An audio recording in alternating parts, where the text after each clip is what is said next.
שלום, שמי אביבה, נעים מאוד. תודה שבאתם לפה. אני רוצה לספר לכם על הספר החדש שלי, הרומן מעבר לקיר נקודה אהבה. כן, דוט לב. כולנו מחפשים אהבה, כולנו רוצים לאהוב, להיות נאהבים. זה המניע הבסיסי הכי חזק שלנו לדעתי. ורקפת, הגיבורה שלי, גיבורת הרומן, אחרי גירושים קשים היא רוצה כבר אהבה. מכירה במקרה את השכן שמעבר לקיר, אורי.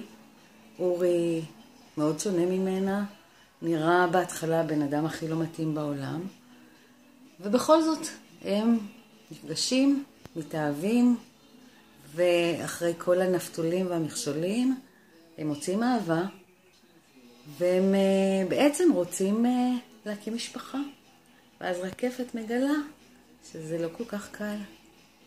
יש הפריות, התמודדות לא פשוטה, מוכרת לי, ובסופו של דבר יש גם אימוץ. ובסופו של דבר יש משפחה של 4 נפשות. זוג הורים, 2 בנות. מאיפה באה השנייה? לא נגלה. תקראו על זה בספר. וזהו. ואז מתמודדים עם החיים.